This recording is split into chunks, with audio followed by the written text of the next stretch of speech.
dans le prochain épisode de Demain nous appartient. Tandis que le maître chanteur est retrouvé mort, Ryan fait un cadeau à Jack. En parallèle, Adèle fait une proposition à Bart. Attention, les paragraphes qui suivent contiennent des spoilers sur l'épisode de Demain nous appartient diffusé demain soir sur TF1. Si vous ne voulez rien savoir, ne lisez pas ce qui suit.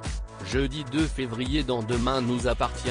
Le maître chanteur est retrouvé mort et ne reconnaissant plus son père, Adam cherche à comprendre pourquoi il a tabassé un homme sur la plage. François explique tout simplement avoir pété un plomb. En effet, il ne voulait pas gâcher la seule piste qu'il avait pour savoir si son père était toujours vivant quand Patrick Faure l'a mis dans le coffre de la voiture. Pendant ce temps, Lisa fait part au commandant Constant des doutes de Muriel Faure au sujet de son mari. Il faut dire que depuis qu'elle a fouillé sa boîte mail, celle-ci est convaincue qu'il a tué Alain Le Haut. C'est à ce moment-là que François débarque au commissariat et raconte aux policiers avoir reçu des messages anonymes d'une personne qui avait des informations sur la disparition de son père. La capitaine Jacob comprend donc rapidement que cette personne est la même que celle qui fait chanter Patrick Faure. Sans attendre, Aurore se rend dans la chambre d'hôtel des Faure et prie Patrick de la suivre au poste afin de lui poser quelques questions dans le cadre de l'enquête sur la disparition d'Alain Le Haut. Puisqu'il affirme avoir déjà tout dit à la police, Aurore rétorque qu'il a oublié de dire qu'il avait fait l'objet d'une tentative de chantage. Muriel intervient alors et lui apprend que c'est elle qui a parlé aux enquêteurs de ces échanges de mails. Par la suite, Muriel se rend chez Chloé puis lui raconte tout ce qu'il s'est passé avant que cette dernière ne l'invite à s'installer chez elle le temps que l'enquête soit bouclée. Au commissariat, Patrick admet avoir reçu un mail anonyme. Et s'il n'en a pas parlé à sa femme, c'était pour éviter de ressasser cette histoire. Il a beau jurer n'avoir rien à voir avec la disparition d'Alain Le Haut, Patrick est placé en garde à vue le temps que la police mette la main sur le maître chanteur. Non loin de là, Nordine et Mélanie ont récupéré les images de vidéosurveillance du cybercafé. Immédiatement, le policier reconnaît un certain Jean-Louis Pujol, un homme qu'il avait interrogé dans le cadre de l'enquête de voisinage. Peu après, François est convoqué et identifie le vieil homme comme étant le maître chanteur. En fin de journée, Charlie rejoint François à l'hôpital. Après lui avoir dit qu'il avait une petite fêlure à la main, le professeur de français avoue qu'il a rencontré la personne qui le faisait chanter et qu'il s'est battu. Bien entendu, Charlie le prend mal et lui reproche de ne pas l'avoir écouté. Elle le somme donc de la laisser en dehors de tout cela avant de quitter les lieux furibondes. La nuit tombée, Nordine et Mélanie se rendent au domicile de Jean-Louis Pujol. Tandis que la maison est fermée, la voiture du vieil homme est toujours garée devant de son domicile. En s'approchant du véhicule, il tombe alors sur le corps sans vie de Jean-Louis. Ryan fait un cadeau à Jack au lycée. Ryan est inquiet car Jack n'est pas venu en cours ce matin. Lorsque Lizzie lui apprend que son frère est à l'hôpital pour une visite de contrôle, l'adolescent espère que tout se passera bien et demande à sa camarade de le tenir informé.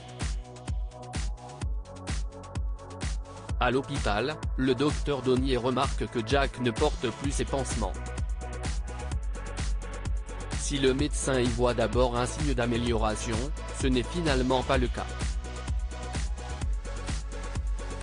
Certes, les plaies ont bien cicatrisé mais Jack, qui n'a pas recouvré la vue, risque malgré tout de rester aveugle toute sa vie. Cependant, le docteur Donnier assure qu'il y a encore un espoir et l'encourage à faire preuve de patience.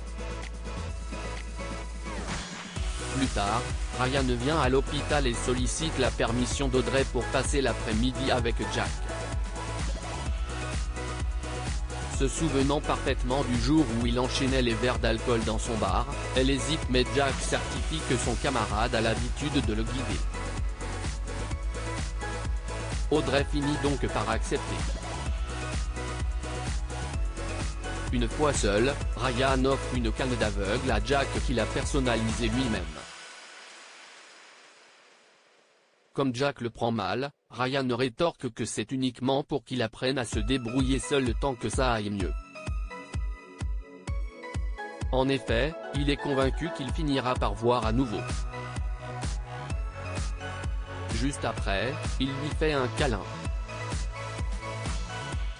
Plus tard, Ryan apprend à Jack à se servir de sa canne. Il faut dire que l'adolescent a regardé de nombreux tutoriels sur le net pour l'aider. Il place alors sa main sur celle de Jack pour lui apprendre à se déplacer.